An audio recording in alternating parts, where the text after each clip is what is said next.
My name is Michelle. Welcome back to my classroom. Thank you so much for clicking on this video. In this video, I'm going to share with you how I teach these 5 words in my classes with Education First. I have received a number of emails asking how I teach these words in particular, so I wanted to make this video really quickly to share with you how I teach these words, and perhaps this video will be helpful for someone else. Before I do get into the video, I do want to say thank you so much to all of my subscribers. I do have a number of new subscribers, so welcome. Thank you so much for joining me on this journey. If you have any questions, please feel free to comment down below or send me an email. I do respond to all of my comments and my emails. On this channel, you will find live class recordings where I share with you the different techniques I use to teach English online. You will also find transparent videos of my earnings, just to give you an idea of how much money can be made in this industry. You will find demo lesson videos for all of the companies that I successfully signed contracts with, just to give you an idea of how you too can prepare for your demo lesson videos. And you will also find videos for teaching tips such as this. So I do hope that you continue to join me on this journey. For all of my returning viewers, thank you so much for joining me. So as I said, I'm going to share with you how I teach these 5 words in my classes with Education First.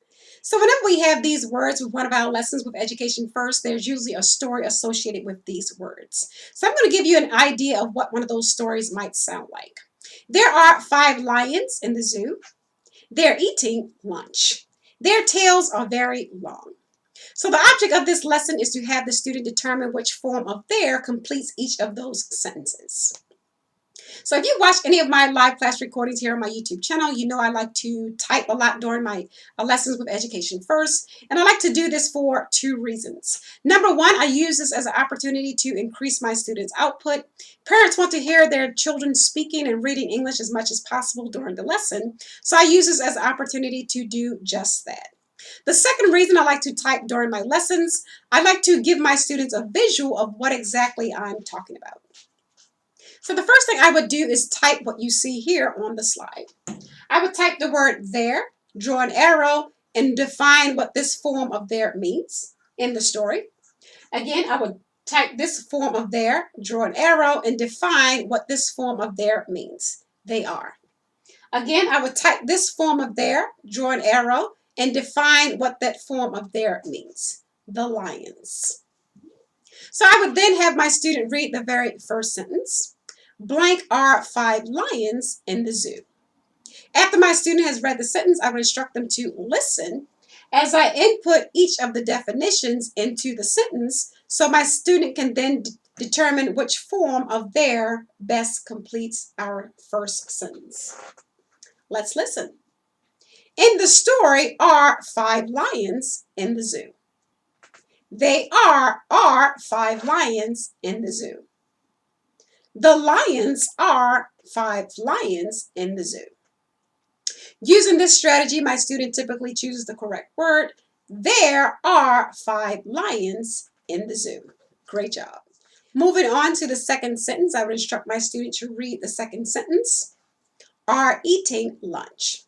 Again, I would instruct my student to listen as I input each of the definitions into this sentence so my student can then determine which form of there best completes this sentence. Let's listen. In the story, eating lunch. They are eating lunch. The lions eating lunch. They're eating lunch. Great job. Moving on to the last sentence, I would have my student read the last sentence. Tails are long. Again, I would instruct my student to listen as I input each of the definitions into this sentence so my student can then determine which form of there completes this sentence. Let's listen. In the story, tails are very long. Tails are very long. The lion's tails are very long. Great job. Their tails are very long. And that is how I teach these 3 forms of there in my class with Education First. So now I'm going to share with you how I teach the words will and might in my lessons with Education First. As I said, when we have these words, there are usually sentences associated with these words. So I'm going to give you an idea of what these sentences might sound like. When I get hungry, I blank eat a sandwich. If it rains, I blank need an umbrella. So I would first start by giving my student a visual of what each of these words mean. I would type what you see here on the slide. I would type the word will, draw an arrow, and define the word will with one word. I would type the word might, draw an arrow, and define the word might with two words. Will, sure. Might, not sure. And I will also use those TPR gestures as well. So I would instruct my student to, again, read the sentence. When I get hungry, I blank eat a sandwich. After my student has read the sentence, I will instruct them to listen as I input each of these words into the sentence as well as use TPR. When I get hungry, I will eat a sandwich. When I get hungry, I might eat a sandwich. I might eat a sandwich. Great job. I would then move on to have my student read the next sentence. If it rains, I blank need an umbrella. After my student reads the sentence, I would instruct them to listen as I input each of these words into the sentence as well as use TPR. If it rains, I will need an umbrella. If it rains, I might need an umbrella. I would have my student choose which word best fits our sentence. If it rains, I will need an umbrella.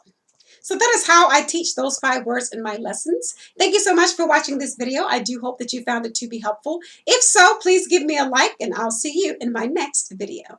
Teach happy. Happy teaching.